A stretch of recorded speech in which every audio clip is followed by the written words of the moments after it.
Bonjour. Bonjour, enchantée. Enchantée, Émilie. Claudia. Bonjour. Émilie. Bonjour. Sarah. Enchantée. Bonjour. Bonjour. Claudia. Bonjour, Sarah. Bonjour. Frédéric.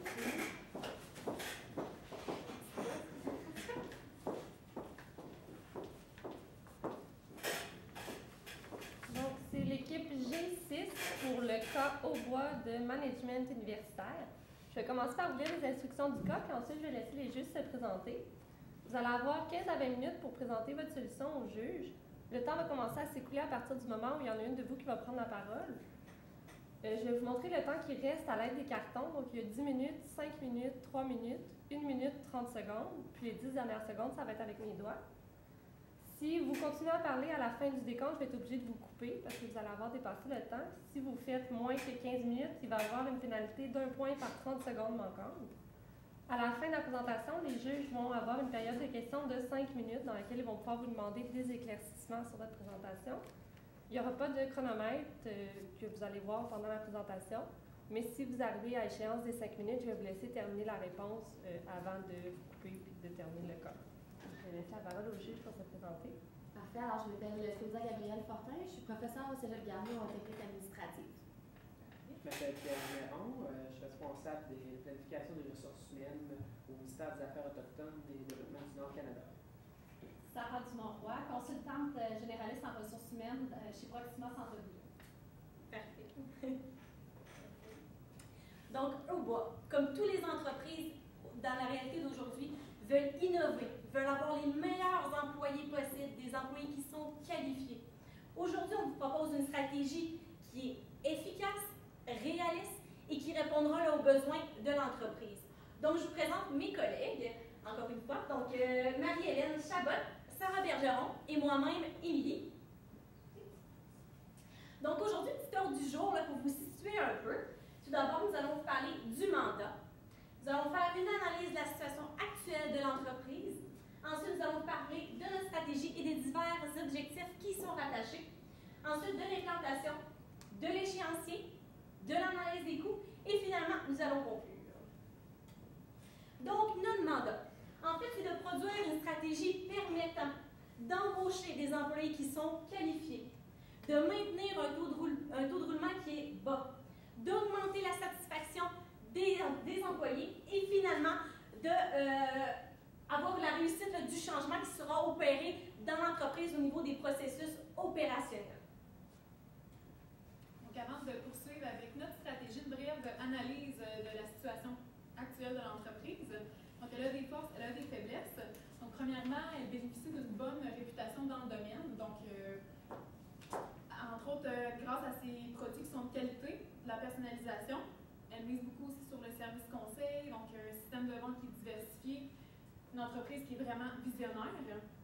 Donc, si on regarde ses opportunités, donc il y a une possibilité peut-être d'embaucher au Canada anglais, d'embaucher à l'international, puis de profiter aussi des percées qui s'en viennent au niveau de la technologie. Par contre, c'est certain qu'au niveau de l'embauche, l'entreprise est peu reconnue en dehors de la région. Si on la compare aussi avec peut-être des concurrents qui sont plus gros, étant donné qu'il s'agit d'une PME, elle manque peut-être de moyens financiers et marketing. Puis c'est sûr que des changements de conditions de travail, ça peut secouer un petit peu les employés qui sont là à l'interne. Elle doit aussi composer évidemment avec un manque criant de main-d'œuvre dans le domaine, comme on l'a mentionné, puis aussi une compétition féroce qui découle encore une fois peut-être plus gros joueurs qui ont plus de facilité à ce niveau-là. Donc, notre stratégie, notre stratégie, en fait, c'est de donner et redonner envie à la main-d'œuvre de contribuer activement à l'objectif de la compagnie, en fait, au succès de l'organisation, tout en faisant face aux changements opérationnels à venir. Donc, nos objectifs plus précisément. Tout d'abord, embaucher du personnel qualifié, augmenter la satisfaction des employés, ensuite maintenir un taux de roulement bas et appuyer le changement dans l'entreprise. Donc, pour l'embauche, nous, en fait, bon, là, on vous l'a dit un petit peu, l'entreprise est en pénurie de main-d'œuvre qualifiée.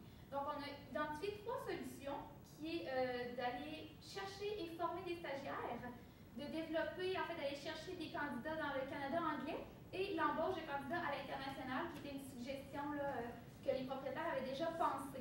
Nous, par contre, aujourd'hui, on ne vous présentera pas l'embauche à l'international pour la simple et bonne raison que on a perçu dans le cas le sentiment d'urgence qui était que les employés commencent déjà à être tannés de leurs conditions. On parlait de syndicats. Embaucher à l'international, c'est long comme processus. Le temps que les employés arrivent ici, qu'on les forme comme il faut et tout. Donc, on a décidé de ne pas aller dans cette direction-là. Donc, on va vous présenter l'embauche de stagiaires et développer le Canada anglais pour aller chercher de la main-d'œuvre. Donc, pour commencer, les stagiaires, nous, c'est des stagiaires universitaires en dernière année qu'on voudra aller chercher. L'entreprise est située à Sherbrooke, donc il y a l'Université de Sherbrooke, mais aussi peut-être des étudiants que pour eux, aller s'établir à Sherbrooke, ça serait une opportunité. Donc, ça pourrait être des étudiants à l'Université de Montréal ou même à l'Université Laval, ici à Québec. On s'est dit que l'employeur a seulement à afficher sur le site, nous ici c'est le SPLA, je suis sûre que l'Université de Sherbrooke, ils ont aussi leur site, leur plateforme pour afficher les offres de stage. Et puis aussi, si l'entreprise a une page web, mais aussi une page Facebook. Parce que les jeunes, de nos jours, nous on le sait, on est aussi au bac en dernière année, on utilise beaucoup les réseaux sociaux. Donc peut-être que l'entreprise pourrait l'afficher. Ça peut être soit un poste, mais ça peut être aussi pour un stagiaire. Donc développer une page Facebook, ça peut être une bonne opportunité d'aller chercher des stagiaires. Comme je disais, des stagiaires en dernière année pour pouvoir les garder dans l'entreprise ensuite. On a écrit un risque parce que c'est sûr qu'aller chercher un stagiaire, il y a toujours le risque qu'après son stage, il nous quitte. À ce moment-là, c'est un petit peu, on a l'impression d'avoir perdu un petit peu notre temps si notre but c'est qu'il reste avec nous. Pour ça, ce qu'on avait pensé, c'est que dès que le stagiaire arrive en entreprise, le situer un petit peu dans la hiérarchie. Tu sais, il rentre, il est ici, mais s'il reste avec nous après son stage, il y a possibilité de l'amener là. Puis il y a possibilité que dans 3 ans, il soit peut-être à une telle autre place dans notre hiérarchie. Comme ça, il y a une perspective d'avenir. Ça lui permet de se situer dans notre entreprise puis vraiment de développer le sentiment d'appartenance qui peut faire qu'un employé reste plus longtemps avec nous. On parlait aussi peut-être, on va vous parler tantôt de tous les changements qu'il va falloir apporter dans l'entreprise. Peut-être situer ce stagiaire-là comme un agent de changement. Lui, il arrive, il n'a pas connu la situation antérieure. Lui, on veut juste le propulser vers le futur. On s'en va là, ça va être ça, nos nouvelles méthodes de travail. Ensuite, cet employé-là, il peut juste être un agent de changement. Puis ça va être bénéfique pour les employés qui sont déjà là. Puis lui, en tant qu'agent de changement, il va aimer son rôle, puis il va pouvoir continuer par la suite avec nous. Donc, pour l'embauche des stagiaires, c'est ce qu'on avait identifié. Puis un autre point positif, c'est que durant tout le stage, le stagiaire il coûte moins cher. Oui, c'est du temps, mais c'est du temps qu'il faut voir comme un investissement un investissement qui peut être bénéfique pour l'entreprise. Ensuite, toujours dans l'embauche, pour ce qui est du processus d'expatriation. Donc, le processus d'expatriation, ce qu'on voit, c'est que souvent, c'est en 3 étapes.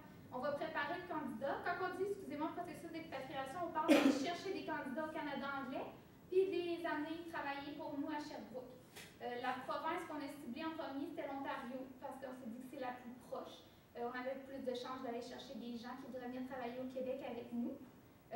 Cependant, ce qu'il faut savoir du processus d'expatriation, c'est justement qu'il y a 3 étapes. Donc, il faut premièrement lancer une campagne marketing pour aller chercher ces personnes-là. On est une petite entreprise à Sherbrooke, ils ne nous connaissent pas nécessairement. Donc, il va falloir aider, aller chercher avec des gens pour cibler notre clientèle, les ouvriers qu'on va aller chercher, faire une campagne marketing. Puis ensuite de ça, si on a des gens qui sont prêts à venir travailler à Sherbrooke, c'est sûr qu'il va falloir les préparer. Si c'est des candidats qui sont seuls, qui sont jeunes, des fois c'est plus facile de les amener. Si c'est un candidat qui a de l'expérience, qui a un conjoint, une conjointe, une famille, c'est plus compliqué parce qu'il faut que la famille elle déménage quand on va chercher du personnel ailleurs. À ce moment-là, c'est sûr qu'il va falloir faire des rencontres. En tant que conjoint ou conjoint, il faut que tu t'attendes à ça. Tu vas perdre ton poste. Mais peut-être qu'on peut l'aider, cette personne-là, à se trouver un nouvel emploi avec nous à Québec pour pouvoir garder son conjoint ou sa conjointe dans l'entreprise avec nous. La barrière de la langue aussi, Canada-anglais, ça dit que c'est en anglais. Donc, est-ce que nos dirigeants parlent assez bien anglais pour intégrer cet employé-là? Est-ce que les collègues de cette personne-là vont bien le comprendre en anglais? C'est sûr qu'on va pouvoir lui offrir de la formation en français si jamais c'est une personne qui ne parle pas le français, mais pour l'aider à vraiment s'intégrer, il c'est sûr qu'il y a un certain décalage, il va falloir être là pour aller chercher cette personne-là. Et ensuite, si là, toutes les personnes qu'on va avoir recueillies, un coup qu'on les apporte dans l'entreprise, bien encore là, c'est pas fini parce que c'est dur. Au début, c'est plus le fun, nouvelle vie, nouvel environnement, nouveau travail. Mais ensuite, c'est sûr qu'il va y avoir plus de problèmes, notamment s'il y a des enfants qui s'adaptent à leur nouvelle école.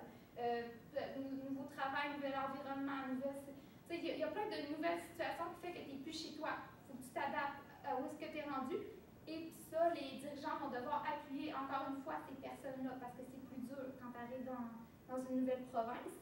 Et la troisième phase, on l'a mis parce que le processus d'expatriation, c'est vraiment en 3 phases. Normalement, c'est le retour du candidat dans son entreprise d'origine. Mais nous, bien sûr, c'est pas ça qu'on veut. Nous, on veut vraiment le garder avec nous dans l'entreprise. Donc, c'est pour ça qu'à la phase numéro 2, on s'assure qu'il est pleinement intégré dans son milieu, dans son environnement, pour pas qu'il se dise « Ah, ben finalement, le Québec et Sherbrooke, ça ne me correspond pas, je veux retourner ailleurs. » Donc, nous, on veut vraiment le garder avec nous dans notre entreprise. Ensuite, passons à la satisfaction des employés. On considère ça très important, comme la compagnie aussi qui nous a fait part. Car comme vous le savez, l'employé, c'est l'actif le plus important de la compagnie, donc c'est très important de considérer cette facette-là. Donc, si je fais un petit peu là, un bref de la situation actuelle là, à ce niveau-là, en fait, les employés ont été obligés de passer de 35 à 40 heures par semaine. Donc, ils doivent effectuer 5 heures supplémentaires par semaine et aucune compensation leur est donnée pour tout ça.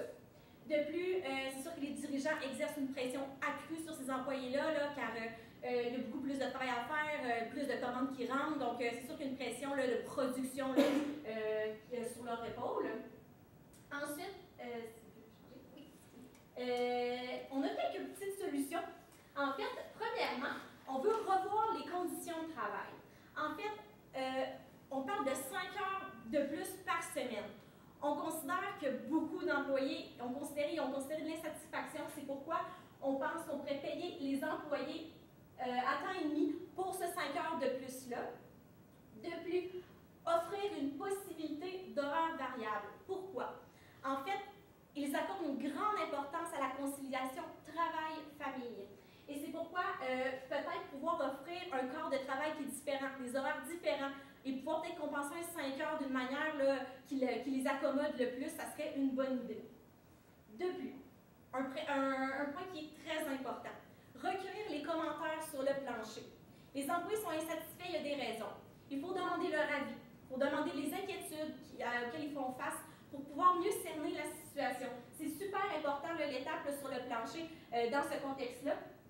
Ensuite, montrer de la reconnaissance et encourager tes employés. Tu leur dis que tu dois travailler 5 heures de plus par semaine. Pourquoi un dirigeant n'irait pas sur le plancher, tu tapes sur l'épaule, bon travail, continuez, montrer qu'on est une équipe, montrer qu'il y a de la considération, de l'empathie, c'est hyper important là, à ce niveau-là. Ensuite, on parle aussi de mobilisation. Quand on parle des employés qui sont insatisfaits, c'est important de leur rappeler ce qui est vital. Parce que souvent, on perd ça de vue. Rappeler les valeurs, comme par exemple l'innovation, le service à la clientèle, le travail d'équipe qui est super important.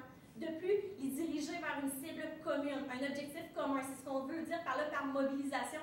C'est très important qu'ils ne perdent pas de vue, même s'ils sont peut-être débordés. C'est une situation à laquelle, évidemment, l'entreprise devra remédier, mais c'est important de les diriger vers un objectif commun. Donc, troisième objectif qui est très important à atteindre, c'est une gestion efficace du changement. Donc, pour faire un portrait global de la situation actuelle, on l'a mentionné tout à l'heure, les technologies changent, donc éventuellement, l'entreprise souhaite acquérir des nouvelles machines, donc tôt ou tard, les employés vont devoir faire face avec la nouvelle machinerie, une nouvelle formation. Donc, oui, ils étaient à l'aise de la façon qu'ils travaillent actuellement, mais vont devoir éventuellement, justement, apprendre des nouvelles méthodes, donc possiblement qu'on risque de faire face à peut-être l'insécurité de la part des employés et de la résistance au changement. Donc, pour pallier à ce problème-là, on a quelques petites pistes de solutions. Donc, premièrement, identifier les leaders positifs. Donc, c'est qui dans l'entreprise, soit des gestionnaires ou des employés qui ont de l'influence sur leurs collègues. Donc, des leaders positifs qui encouragent le changement, qui, eux, ne sont pas effrayés par des changements. Donc, qui pourraient encourager l'implication de leurs collègues. Puis peut-être calmer aussi les petites envies syndicales qui commencer à se dessiner. Si les employés ont moins peur du changement, peut-être qu'ils vont faire plus confiance en l'entreprise, plus confiance à l'avenir. On l'a mentionné tout à l'heure, on le répète encore, c'est super important, une présence directement sur le plancher des gestionnaires, qu'on sente leur implication, le désir de comprendre la vie des employés, les impliquer dans le processus, sentir qu'ils sentent qu'on désire connaître ce qu'ils veulent, puis qu'on les trouve importants, puis qu'on veut les amener à cheminer. Donc, évidemment, également, si on a des nouvelles machines, ça va prendre une formation adéquate pour que les employés puissent les utiliser comme il faut. Donc, prévoir aussi la formation là, à ce moment-là. Donc, pour l'implantation, c'est beau avoir une stratégie, mais il faut s'assurer qu'on peut l'évaluer pour voir si vraiment on a pu cheminer puis s'améliorer. Donc, il y a deux sortes de données qu'on peut récolter pour voir si oui ou non il y a eu amélioration. Donc, données qualitatives, données quantitatives. Des données qualitatives peut-être plus de manière verbale, donc planifier des rencontres, soit planifier.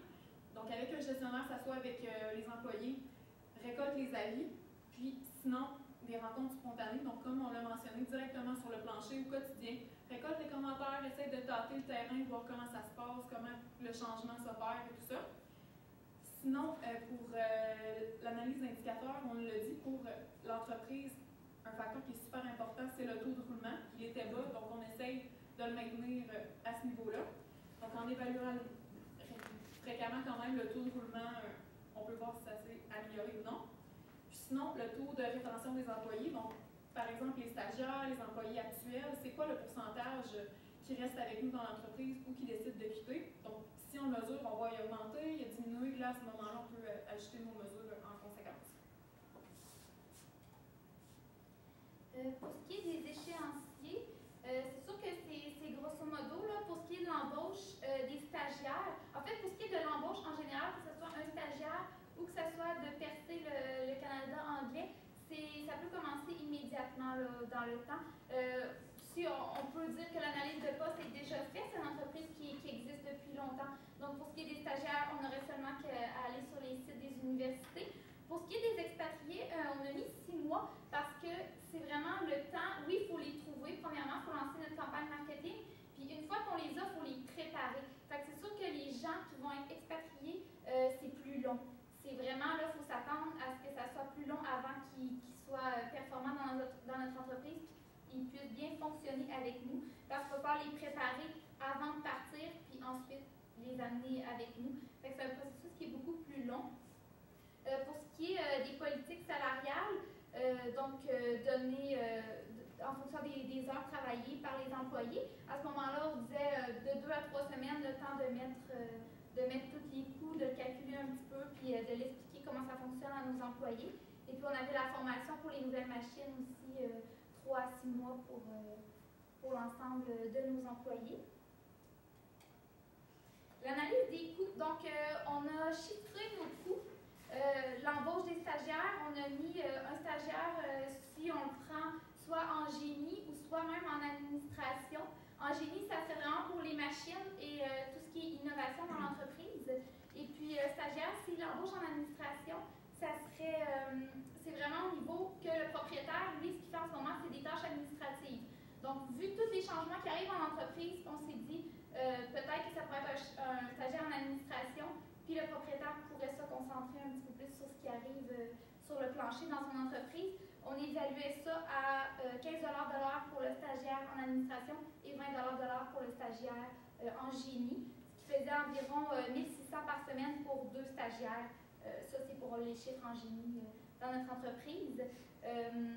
Ensuite, on a chiffré la campagne marketing, le processus d'expatriation environ, là, le temps d'amener le candidat, peut-être de faire des recherches là, si jamais il y a des enfants et une conjointe pour bien le placer, peut-être donner des cours de langue aussi à cette personne-là.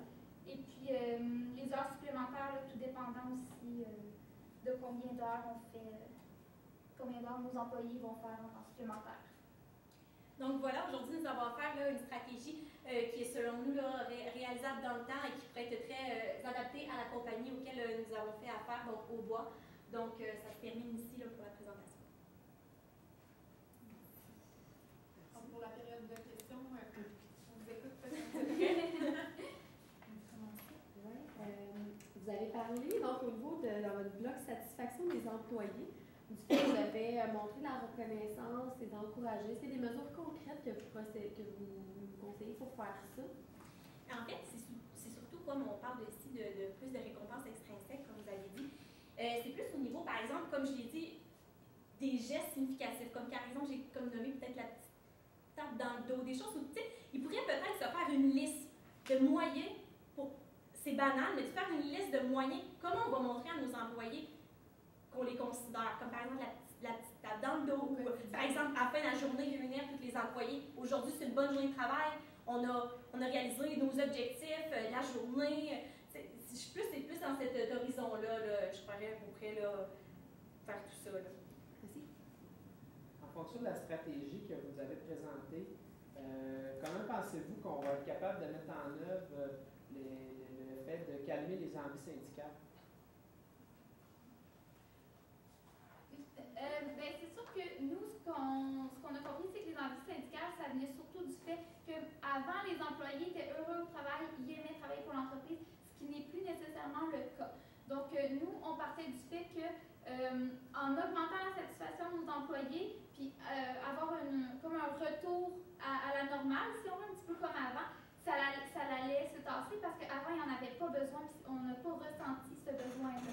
Et puis, pour augmenter la satisfaction, ben, c'est sûr qu'on voulait revenir à du 35 heures par semaine au lieu de du 40 comme présentement. Pour revenir au 35, ben, c'est sûr qu'il faut faire toute l'embauche qu'on parlait parce qu'en ce moment, ils n'ont pas assez de personnel pour pouvoir effectuer toutes les commandes qu'ils reçoivent.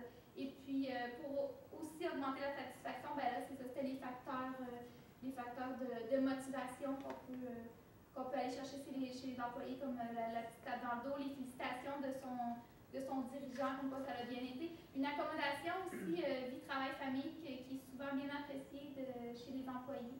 Donc, tout ça, on se disait que si les employés ressentaient qu'on revient vers les valeurs qu'il y avait avant, qu'on calme le climat de pression qui commençait à se faire sentir dans l'entreprise de la part des dirigeants, ben, le côté syndicat, si on revient vers avant, ça ne nous inquiète pas. Est-ce qu'on a le temps d'une dernière question?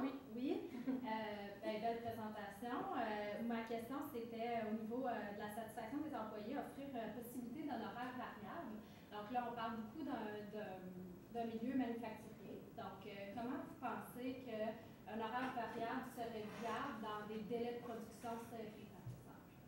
Alors, comment vous inventeriez cette mesure-là? Juste pour une horaire variable, vous voulez dire peut-être des corps de travail différents? Ben, c'était dans vos recommandations, offrir une possibilité d'horaire variable. Comment vous opérationnalisez cette recommandation? OK, bien c'est sûr qu'on n'avait pas vraiment de détails par rapport à est-ce que les employés font peut-être plus du 8 à 5, par exemple, du lundi au vendredi, ou tout ça. Nous, comme c'est un horaire de production, on suppose que probablement que les étendues, les chiffres de travail sont toute la journée, peut-être que ça se termine tard le soir. Donc, ce qu'on nous proposait, c'est peut-être dire aux employés, tant qu'à faire toujours le même horaire, si tu veux, bon, tu aimerais mieux travailler le soir, ton 5 heures, tu aimes mieux le faire le soir, vas-y avec ton 5 heures le soir, puis peut-être que ça va mieux aller dans l'horaire à ce moment-là. Plus facile de concilier les 5 heures supplémentaires à ce moment-là. Merci beaucoup. Merci.